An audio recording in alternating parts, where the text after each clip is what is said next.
Hello guys, welcome back to Salesforce Malayalam. അപ്പോൾ നമ്മളിന്ന് ചെയ്യാൻ പോകുന്നത് പ്രൊഫൈൽസ് ആൻഡ് പെർമിഷൻസ് ആണ്. പ്രൊഫൈൽസിനെയും പെർമിഷൻ സെറ്റിനെയും കുറിച്ച് നമ്മൾ ഓൾറെഡി ഡീറ്റെയിൽ ആയിട്ടൊരു വീഡിയോ ചെയ്തിട്ടുണ്ട്. പക്ഷേ അതൊരു തിയറി പാർട്ടായിരുന്നു. അതിൻ്റെ പ്രാക്ടിക്കൽ സെക്ഷനാണ് നമ്മളിന്ന് ചെയ്യാൻ പോകുന്നത്. So once again welcome back to Salesforce Malayalam.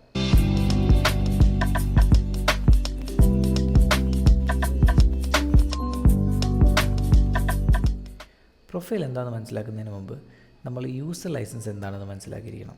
അതായത് ഒരു സെയിൽഫോഴ്സ് വർക്കിനകത്ത് ഒരു യൂസറിന് കിട്ടാവുന്ന മാക്സിമം എബിലിറ്റിയെ ഡിഫൈൻ ചെയ്യുന്നതാണ് യൂസർ ലൈസൻസ്. നമുക്കൊരു ഉദാഹരണം നോക്കാം. അതായത് നിങ്ങളൊരു യൂസറിനെ ക്രിയേറ്റ് ചെയ്യുന്നു, എന്നിട്ട് ആ യൂസറിന് നിങ്ങൾ സെയിൽഫോഴ്സ് ഇൻ്റഗ്രേഷൻ ലൈസൻസ് അസൈൻ ചെയ്യുന്നു. അതിൻ്റെ അർത്ഥം എന്താണെന്ന് പറഞ്ഞാൽ ആ യൂസറിന്, നമ്മൾ ക്രിയേറ്റ് ചെയ്യാൻ പോകുന്ന യൂസറിന് സെയിൽഫോഴ്സിനകത്തുള്ള എല്ലാ സ്റ്റാൻഡേർഡ് ഒബ്ജക്റ്റിലേക്കും ആക്സസിബിലിറ്റി ഉണ്ടെന്നാണ്. അതായത് ഒരു സെയിൽഫോഴ്സ് ഇൻ്റഗ്രേഷൻ ലൈസൻസ് ഉള്ളൊരു യൂസറിന് സെയിൽഫോഴ്സിനകത്തുള്ള എല്ലാ സ്റ്റാൻഡേർഡ് ഒബ്ജക്റ്റുകളെയും ആക്സസ് ചെയ്യാൻ പറ്റും. പക്ഷേ ഇതൊരു പ്രശ്നമല്ലേ? അതായത് നമ്മളൊരു യൂസറിനെ ക്രിയേറ്റ് ചെയ്യുന്നു, ആ യൂസറിന് ഒരു പ്രത്യേക റോൾ ഉണ്ടാവും നമ്മളുടെ ഓർഗനൈസേഷനിൽ. അപ്പോൾ അദ്ദേഹത്തിൻ്റെ ബിസിനസ്സുമായിട്ട് അല്ലെങ്കിൽ അദ്ദേഹത്തിൻ്റെ റോളുമായിട്ട് ബന്ധപ്പെട്ട സ്റ്റാൻഡേർഡ് ഒബ്ജക്ട്സുകളും അല്ലെങ്കിൽ കസ്റ്റം ഒബ്ജക്ട്സുകളും മാത്രം അദ്ദേഹം യൂസ് ചെയ്താൽ മതി. അല്ലാതെ അദ്ദേഹത്തിന് സെയിൽഫോഴ്സിനകത്തുള്ള എല്ലാ സ്റ്റാൻഡേർഡ് ഒബ്ജക്ട്സുകളുടെയും ആക്സസിബിലിറ്റി കൊടുക്കേണ്ട കാര്യമില്ലല്ലോ. ഇവിടെയാണ് നമ്മൾ പ്രൊഫൈൽ യൂസ് ചെയ്യുന്നത്. അതായത് പ്രൊഫൈൽ എന്താ ചെയ്യുന്നതെന്ന് പറഞ്ഞാൽ ഒരു യൂസറിൻ്റെ ആക്സസിബിലിറ്റിയെ റെസ്ട്രിക്റ്റ് ചെയ്യുന്നു. അതായത് നേരത്തെ പറഞ്ഞ എക്സാമ്പിൾ നമ്മൾ ഒന്നുകൂടി എടുക്കുകയാണെങ്കിൽ, അദ്ദേഹത്തിന് നമ്മൾ ഒരു യൂസറിനെ നമ്മൾ ക്രിയേറ്റ് ചെയ്തു, അദ്ദേഹത്തിന് നമ്മൾ അസൈൻ ചെയ്തിരിക്കുന്നത് സെയിൽഫോഴ്സ് ഇൻ്റഗ്രേഷൻ ലൈസൻസാണ്. അതുകൊണ്ട് തന്നെ അദ്ദേഹത്തിന് സെയിൽഫോഴ്സിനകത്തുള്ള എല്ലാ സ്റ്റാൻഡേർഡ് ഒബ്ജക്റ്റുകളും ആക്സസ് ചെയ്യാൻ പറ്റും. പക്ഷേ ഇവിടെ നമ്മൾ എന്താ ചെയ്യുന്നത്? നമ്മളൊരു പുതിയ പ്രൊഫൈൽ ക്രിയേറ്റ് ചെയ്യുന്നു. ആ പ്രൊഫൈലിനകത്ത് അദ്ദേഹത്തിന് ബിസിനസ്സുമായിട്ട് റിലേറ്റഡ് ആയിട്ടുള്ള ഒബ്ജക്റ്റുകളെ മാത്രം അദ്ദേഹത്തിന് അസൈൻ ചെയ്യുന്നു. ഇതിലൂടെ എന്താ സംഭവിക്കുന്നത് വെച്ചാൽ, അദ്ദേഹത്തിന് ബൈ ഡിഫോൾട്ട് അദ്ദേഹത്തിന് എല്ലാ സ്റ്റാൻഡേർഡ് ഒബ്ജക്റ്റുകളിലേക്ക് ആക്സസിബിലിറ്റി ഉണ്ടെങ്കിലും പ്രൊഫൈൽ കാരണം, അഥവാ ഈ പ്രൊഫൈലിൻ്റെ ലിമിറ്റേഷൻസ് കാരണം അദ്ദേഹത്തിന് ഈ പറയുന്ന ഏതൊക്കെ ഒബ്ജക്റ്റുകളാണോ അദ്ദേഹത്തിന് അസൈൻ ചെയ്തിരിക്കുന്നത് ആ ഒബ്ജക്റ്റുകളിലേക്ക് മാത്രമേ അദ്ദേഹത്തിന് ആക്സസിബിലിറ്റി ഉണ്ടാകത്തുള്ളൂ. നമുക്കിനി ഒരു പ്രൊഫൈൽ ക്രിയേറ്റ് ചെയ്ത് നോക്കാം. അതിനെന്താ ചെയ്യുന്നത് വെച്ചാൽ, നമ്മൾ സെറ്റപ്പിലേക്ക് പോകാം. വീണ്ടും ബാക്ക് ടു സെറ്റപ്പ്. എന്നിട്ട് ക്വിക്ക് ഫൈൻഡ് ബോക്സിനകത്ത് നമുക്ക് പ്രൊഫൈലിന് ടൈപ്പ് ചെയ്യാം. അപ്പോൾ നമുക്ക് പ്രൊഫൈൽ എന്ന് പറയുന്ന ഓപ്ഷൻ കിട്ടും. ഓക്കെ, നേരത്തെ പറഞ്ഞ പോലെ പ്രൊഫൈൽ ഇതെവിടെയാണ് കിടക്കുന്നതെന്ന് വെച്ച് കഴിഞ്ഞാൽ, അഡ്മിനിസ്ട്രേഷൻ ടാബിനകത്ത് യൂസേഴ്സ് എന്ന് പറയുന്ന ഓപ്ഷൻ ഉണ്ട്. ഇതിനെ എക്സ്പാൻഡ് ചെയ്ത് കഴിഞ്ഞാൽ അതിനകത്താണ് പ്രൊഫൈൽ കിടക്കുന്നത്. ഓക്കെ, അപ്പോൾ നമ്മളിപ്പോൾ നോക്കിക്കഴിയുമ്പോൾ സെയിൽഫോഴ്സിൽ ഡീഫോൾട്ടായിട്ട് ക്രിയേറ്റ് ചെയ്തിരിക്കുന്ന അല്ലെങ്കിൽ നമുക്ക് അവൈലബിൾ ആയിട്ടുള്ള എല്ലാ പ്രൊഫൈലുകളും ഇവിടെ കാണിക്കുന്നുണ്ട്. ഇവിടെ നിന്ന് നമുക്ക് രണ്ട് രീതിയിൽ ഒരു പ്രൊഫൈലിനെ ക്രിയേറ്റ് ചെയ്യാം. ഒന്നെങ്കിൽ നമുക്ക് ഓൾറെഡി എക്സിസ്റ്റ് ചെയ്തിരിക്കുന്ന ഒരു പ്രൊഫൈലിൽ നിന്നും അതിനെ നമുക്ക് ക്ലോൺ ചെയ്തെടുക്കാം. ഉദാഹരണം നോക്കിക്കഴിഞ്ഞാൽ, ഇവിടെ ഇപ്പം കസ്റ്റമർ കമ്മ്യൂണിറ്റി യൂസർ എന്ന് പറയുന്ന ഒരു പ്രൊഫൈലുണ്ട്. എനിക്കിവിടെ ലെഫ്റ്റ് സൈഡിൽ ക്ലോൺ എന്ന് പറയുന്ന ഓപ്ഷൻ ഉണ്ട്. അത് ഞാൻ ക്ലിക്ക് ചെയ്യുകയെങ്കിൽ കസ്റ്റമർ കമ്മ്യൂണിറ്റി യൂസർ എന്ന് പറയുന്നതിനകത്ത് ഒരു പുതിയ പ്രൊഫൈൽ എനിക്ക് ക്രിയേറ്റ് ചെയ്യാൻ പറ്റും. അപ്പം ഞാൻ എന്തെങ്കിലും ഒരു പേര് കൊടുക്കുകയാണ്. For example test profile. Save ചെയ്ത് കഴിഞ്ഞാൽ കണ്ടില്ലേ, ടെസ്റ്റ് പ്രൊഫൈൽ എന്ന് പറയുന്ന ഒരു പുതിയ പ്രൊഫൈൽ ഓൾറെഡി ക്രിയേറ്റ് ആയി വന്നിട്ടുണ്ട്.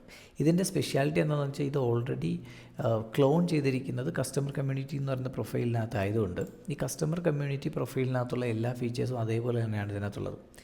നമുക്ക് എന്ത് ചെയ്യാൻ പറ്റും? ഇത് ആൾട്ടർ ചെയ്യാൻ പറ്റും. ഫോർ എക്സാമ്പിൾ ഇതിനകത്തുനിന്ന് നമുക്കിപ്പം സിമ്പിളായിട്ട് ഇപ്പോൾ ഒബ്ജക്റ്റ് സെറ്റിങ്സ് ഓപ്പൺ ചെയ്തിട്ട് നമ്മൾ ഏതെങ്കിലും ഒരു ഒബ്ജക്റ്റ് ഓപ്പൺ ചെയ്ത് നോക്കുകയാണ്. For example account. ഇപ്പോൾ ഇതാണ് ഇതിനകത്ത് ഡീഫോൾട്ടായിട്ട് കിടക്കുന്ന സെറ്റിങ്സ്. ഇതിനെ നമുക്ക് എഡിറ്റ് ചെയ്തിട്ട് നമ്മുടെ ഇഷ്ടത്തിന് നമുക്ക് വേണ്ട രീതിയിൽ നമുക്കിതിനെ കസ്റ്റമൈസ് ചെയ്ത് ഏതെങ്കിലും ഒരു യൂസറിന് അസൈൻ ചെയ്ത് കൊടുക്കാൻ പറ്റും. ഇങ്ങനെയാണ് നമ്മളൊരു പ്രൊഫൈലിനെ ക്രിയേറ്റ് ചെയ്യുന്നത്. ഇനി മറ്റൊരു കാര്യം എന്ന് പറയുന്നത്, ബേസിക്കലി നിങ്ങളിപ്പോൾ ഒരു പുതിയ ഓർഗിനകത്ത് ഈ പ്രൊഫൈൽ വ്യൂ എടുക്കുമ്പോൾ മോസ്റ്റ്ലി ഇങ്ങനൊരു വ്യൂ ആയിരിക്കില്ല നിങ്ങൾക്ക് കിട്ടുന്നത്. അതെങ്ങനെയാണെന്ന് ഞാൻ കാണിച്ചു തരാം. വെയിറ്റ്. ഇപ്പം നമുക്ക് കാണുന്നത് ഇതുപോലൊരു ഇൻ്റർഫേസ് ആയിരിക്കും. അതായത് ഇതിനകത്ത് ഉള്ള മുഴുവൻ ഫങ്ഷണാലിറ്റീസും ഒരൊറ്റ ഷീറ്റിൽ ഡിസ്പ്ലേ ചെയ്തിട്ടുണ്ട്. അപ്പോൾ ഇതിനകത്തുനിന്ന് നമുക്ക് വേണ്ടത് എന്തൊക്കെയാണെന്ന് കണ്ടുപിടിക്കാൻ കുറച്ച് ബുദ്ധിമുട്ടാണ്. ഓക്കെ, അപ്പം അതിനെന്ത് ചെയ്യുകയെന്ന് വെച്ചാൽ, ഈ ഒരു വ്യൂവിനെ നമുക്ക് കസ്റ്റമൈസ് ചെയ്യാൻ പറ്റും. അതെങ്ങനെ ചെയ്യുന്നതെന്ന് വെച്ചാൽ, ലെഫ്റ്റ് സൈഡിൽ യൂസറിനകത്ത് യൂസർ മാനേജ്മെൻറ്റ് സെറ്റിങ്സ് എന്നൊരു ഓപ്ഷൻ ഉണ്ട്. അത് ക്ലിക്ക് ചെയ്യുക. എന്നിട്ട് അവിടെ നമ്മൾ താഴോട്ട് വരികയാണെങ്കിൽ ഇവിടെ എൻഹാൻസ്ഡ് പ്രൊഫൈൽ വ്യൂ എന്ന് പറയുന്ന ഓപ്ഷൻ ഉണ്ട്. ഇത് സെലക്ട് ചെയ്യാം. ഓക്കെ, അതുപോലെ തന്നെ എൻഹാൻസ്ഡ് പ്രൊഫൈൽ യൂസർ ഇൻ്റർഫേസ് എന്നൊരു ഓപ്ഷൻ ഉണ്ട്. ഇതും നമുക്ക് എനേബിൾ ചെയ്യാം. ഇപ്പോൾ നമ്മൾ എന്താ ചെയ്യുന്നത്, ബാക്ക് ടു പ്രൊഫൈലിലേക്ക് പോയി കഴിഞ്ഞാൽ ഓക്കെ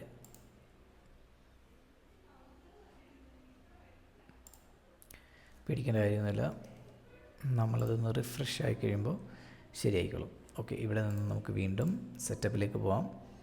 ഇനി നമുക്ക് യൂസർ പ്രൊഫൈലിലേക്ക് പോയി കഴിഞ്ഞാൽ ഇപ്പോൾ നമുക്ക് സാധാരണ രീതിയിൽ പ്രൊഫൈൽസ് ലിസ്റ്റ് ആവുന്നുണ്ട്. ഇതിനകത്തുനിന്ന് നമ്മളിപ്പോൾ ഏതെങ്കിലും ഒരു പ്രൊഫൈൽ ഓപ്പൺ ആക്കുക എന്ന് വിചാരിച്ചു. ഫോർ എക്സാമ്പിൾ നമ്മൾ നേരത്തെ ചെയ്ത പോലെ തന്നെ സെയിൽസ് എന്ന് പറഞ്ഞ പ്രൊഫൈൽ ഓപ്പൺ ചെയ്ത് നോക്കാം.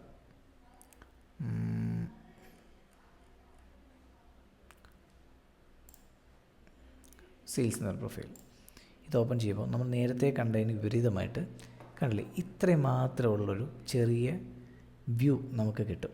ഇവിടെ നമ്മൾ നോക്കിക്കഴിഞ്ഞാൽ ഈ പ്രൊഫൈലിനകത്തുള്ള എല്ലാ എലമെൻറ്റുകളും ഒരു പ്രത്യേക രീതിയിൽ അറേഞ്ച് ചെയ്തിരിക്കുന്നത് കാണാൻ പറ്റും. അതായത് അസൈൻഡ് ആപ്സ് ഏതൊക്കെയാണെന്നോ ഈ ഒരു ടാബിനകത്തുണ്ട്. അതുപോലെ കണക്റ്റഡ് ആപ്സ് സെപ്പറേറ്റ് ആയിട്ട് വന്നിട്ടുണ്ട്, ഒബ്ജക്റ്റ് സെറ്റിംഗ് സെപ്പറേറ്റ് ആയിട്ട് വന്നിട്ടുണ്ട്, ആപ്പ് പെർമിഷൻ വന്നിട്ടുണ്ട്. അതുപോലെ ഇതെല്ലാം കഴിഞ്ഞിട്ട് നമുക്ക് സിസ്റ്റം പെർമിഷൻസ് സെപ്പറേറ്റ് ആയിട്ട് വന്നിട്ടുണ്ട്. അപ്പം ഇതൊരു എന്താ പറയുന്നത്, നമുക്ക് കാണാനും മനസ്സിലാക്കാനും കുറച്ച് ഈസിയർ ആയിട്ടുള്ളൊരു വ്യൂ ആണിത്. ഫോർ എക്സാമ്പിൾ നിങ്ങൾക്ക് ഇതിനകത്തുനിന്ന് ഈ ഒരു സെയിൽസ് എന്ന് പറയുന്ന പ്രൊഫൈലിനകത്ത് ഒബ്ജക്റ്റ് സെറ്റിങ്സ് ചേഞ്ച് ചെയ്യണമെങ്കിൽ നമുക്ക് ഡയറക്റ്റ്ലി ഇവിടെ ഒബ്ജക്റ്റ് സെറ്റിങ്സ് എന്നൊരു ഓപ്ഷൻ ഉണ്ട്, അവിടെ ക്ലിക്ക് ചെയ്യാം. ഇപ്പോൾ നമുക്ക് ഇതിനകത്തുള്ള സകലമാന ഒബ്ജക്റ്റുകളും നമുക്ക് കാണാൻ സാധിക്കും. കാണില്ലേ, ഇതിനകത്ത് നമുക്ക് വേണ്ട ഒബ്ജക്റ്റ് ഏതാണെന്ന് വെച്ചാൽ നമുക്ക് സെലക്ട് ചെയ്യാം. ഫോർ എക്സാമ്പിൾ അക്കൗണ്ട്, ഒരു ഒബ്ജക്റ്റ് ക്രിയേറ്റ് ചെയ്തു. ഇനി ആ ഒബ്ജക്റ്റിനകത്ത് നമുക്ക് ഏതൊക്കെ രീതിയിലുള്ള ആക്സസിബിലിറ്റി കൊടുക്കണം എന്നുള്ളത് നമുക്ക് സെറ്റ് ചെയ്യാൻ പറ്റും. ഫോർ എക്സാമ്പിൾ ഞാൻ എഡിറ്റ് ചെയ്യുന്നു. അപ്പോൾ സെയിൽസ് എന്ന് പറയുന്ന ഒബ്ജക്റ്റിനകത്ത് അക്കൗണ്ടിന് ഇപ്പോൾ ഡീഫോൾട്ടായിട്ട് കിടക്കുന്ന ആക്സസിബിലിറ്റി എന്തൊക്കെയാണെന്ന് നമുക്ക് കാണാൻ സാധിക്കും. ഫോർ എക്സാമ്പിൾ നമ്മൾ ഓൾറെഡി കൊടുത്തിരിക്കുന്നത് റീഡ്, ക്രിയേറ്റ്, എഡിറ്റ് എന്ന് പറയുന്ന ഓപ്ഷനാണ്. അതായത് സെയിൽസ് എന്ന് പറയുന്ന ഈ ഒരു പ്രൊഫൈൽ യൂസ് ചെയ്യുന്ന യൂസറിന് അക്കൗണ്ട് എന്ന് പറയുന്ന ഒബ്ജക്റ്റിനകത്ത് read, create and edit permissions ഉണ്ട്. അതായത് അദ്ദേഹത്തിന് റെക്കോർഡ്സുകൾ കാണാനും പുതിയ റെക്കോർഡിനെ ക്രിയേറ്റ് ചെയ്യാനും അതുപോലെ ഓൾറെഡി എക്സിസ്റ്റ് ചെയ്തിരിക്കുന്ന ഒരു റെക്കോർഡിനെ എഡിറ്റ് ചെയ്യാനുള്ള പെർമിഷൻ നമ്മൾ കൊടുത്തിട്ടുണ്ട്. അതേസമയം നമ്മളിവിടെ നോക്കിക്കഴിഞ്ഞാൽ ഡിലീറ്റ് എന്ന് പറയുമ്പോൾ പെർമിഷൻ അദ്ദേഹത്തിന് കൊടുത്തിട്ടില്ല. അതായത് അദ്ദേഹത്തിന് ഒരു ഒബ്ജക്റ്റിനകത്തു നിന്ന് ഏതെങ്കിലും ഒരു റെക്കോർഡ് ഡിലീറ്റ് ചെയ്യാൻ സാധിക്കത്തില്ല. സപ്പോസ് അദ്ദേഹത്തിന് ഡിലീറ്റ് ഓപ്ഷൻ കൊടുക്കണം, അഥവാ ഡിലീറ്റ് എന്ന് പറയുന്ന ആക്സസിബിലിറ്റി കൊടുക്കണമെങ്കിൽ നമ്മൾ ഈ പറയുന്ന പോലെ ഈ ഡിലീറ്റ് എന്ന് പറയുന്ന ചെക്ക് ബോക്സ് എനേബിൾ ചെയ്യണം. Next, view all, modify all. ഇത് വളരെ പവർഫുൾ ആയിട്ടുള്ള രണ്ട് ഓപ്ഷൻസാണ്. വ്യൂ ഓൾ എന്ന് പറഞ്ഞു കഴിഞ്ഞാൽ ഇതിലുള്ള എല്ലാ ഡേറ്റാസും ആ ഒരു യൂസറിന് കാണാൻ സാധിക്കും. ഇതിനെക്കുറിച്ച് കുറച്ചുകൂടി ഡീറ്റെയിൽ ആയിട്ട് പറയണമെങ്കിൽ നമ്മൾ ഹൈറാർക്കി ലെവൽസിനെ കുറിച്ച് എക്സ്പ്ലെയിൻ ചെയ്തേണ്ടതായിട്ടുണ്ട്. അപ്പം നമ്മൾ ആ സമയത്ത് നമ്മൾ ഇതിനെക്കുറിച്ച് കൂടുതലായിട്ട് എക്സ്പ്ലെയിൻ ചെയ്യുന്നതായിരിക്കും. ഇനി നമ്മൾ താഴേക്ക് വന്നു കഴിഞ്ഞാൽ ഫീൽഡ് പെർമിഷൻസ് അവൈലബിൾ ആണ്. അതായത് ഏതൊക്കെ ഫീൽഡ് ആ ഒരു യൂസറിന് വിസിബിളാണ്, അതുപോലെ ഏതൊക്കെ ഫീൽഡ് അദ്ദേഹത്തിന് ആക്സസിബിൾ ആണെന്നുള്ളത് ഇവിടെ നമുക്ക് സെലക്ട് ചെയ്യാൻ പറ്റും.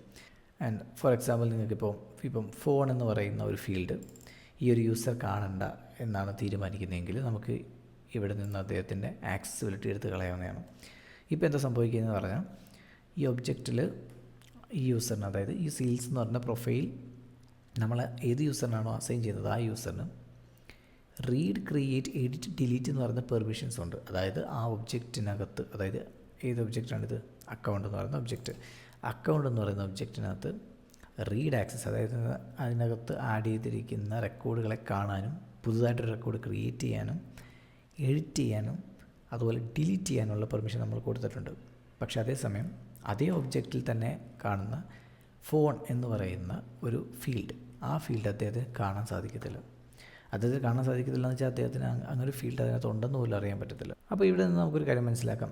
അതായത് ഒരു ഒബ്ജക്റ്റിനകത്ത് ഒരു യൂസറിനുള്ള ആക്സസിബിലിറ്റി ഏതൊക്കെ തരത്തിലാണെന്ന് ഡിഫൈൻ ചെയ്യുന്നത് ഒരു പ്രൊഫൈലാണ്. അതുപോലെ തന്നെ മറ്റ് ചില പെർമിഷൻസ്, ഫോർ എക്സാമ്പിൾ ഇപ്പോൾ ഇവിടെ നോക്കിക്കഴിഞ്ഞാൽ നമുക്കറിയാം, ഇത് കണ്ടില്ലേ, റെക്കോർഡ് ടൈപ്സ്. അതായത് ഒരു യൂസറിൻ്റെ റെക്കോർഡ് ടൈപ്സ്, ഒരു ഒബ്ജക്റ്റിനകത്തുള്ള റെക്കോർഡ് ടൈപ്സ് കൺട്രോൾ ചെയ്യുന്നത് പ്രൊഫൈലാണ്. അതേപോലെ തന്നെ പേജ് ലേ ഔട്ട് കൺട്രോൾ ചെയ്യുന്നത് പ്രൊഫൈലാണ്. ഒബ്ജക്റ്റ് പെർമിഷൻസ് കൺട്രോൾ ചെയ്യുന്നത് പ്രൊഫൈലാണ്. ഫീൽഡ് പെർമിഷൻസ് കൺട്രോൾ ചെയ്യുന്നത് പ്രൊഫൈലാണ്. അതുപോലെ ഇപ്പോൾ നമ്മൾ ഇവിടെ നോക്കിക്കഴിഞ്ഞാൽ ഒരുപാട് സെറ്റിങ്സ് ഉണ്ട്. അദ്ദേഹത്തിൻ്റെ അസൈൻഡ് ആപ്സ് ഏതൊക്കെ ആപ്ലിക്കേഷനിൽ അദ്ദേഹത്തിന് ആക്സസിബിലിറ്റി ഉണ്ട് എന്ന് തീരുമാനിക്കുന്നത് പ്രൊഫൈലാണ്. അതുപോലെ തന്നെ app permissions, apex class, visual force pages, external data source apex, അങ്ങനെ ഒരുപാട് പെർമിഷൻസ്, ഒരു യൂസറിൻ്റെ ഒരുപാട് പെർമിഷൻസ് ഡിഫൈൻ ചെയ്യുന്നത് പ്രൊഫൈലാണ്. അപ്പോൾ ഇതിനകത്ത് ഓരോന്നും എന്താണെന്നുള്ളത് നമ്മൾ എക്സ്പ്ലെയിൻ ചെയ്യുന്നുണ്ട്. കാരണം ഇതെല്ലാം ഈ ഒരൊറ്റ ടോപ്പിക്കിൽ നിൽക്കുന്ന കാര്യമല്ല. നമ്മൾ ഇതിനകത്ത് ഓരോന്നിനെക്കുറിച്ചും എക്സ്പ്ലെയിൻ ചെയ്യുമ്പോൾ നമ്മൾ പ്രൊഫൈൽ ലെവലിൽ അദ്ദേഹത്തിൻ്റെ ആക്സസിബിലിറ്റിയെക്കുറിച്ചുള്ള കാര്യങ്ങൾ എക്സ്പ്ലെയിൻ ചെയ്യുന്നതായിരിക്കും. അപ്പോൾ എന്താണ് പ്രൊഫൈലെന്നും പ്രൊഫൈലിൻ്റെ സിഗ്നിഫിക്കൻസ് എന്തൊക്കെയാണെന്നും മനസ്സിലായെന്ന് വിചാരിക്കുന്നു. മറ്റൊരു വീഡിയോയിൽ വീണ്ടും കാണാം. Thanks for watching.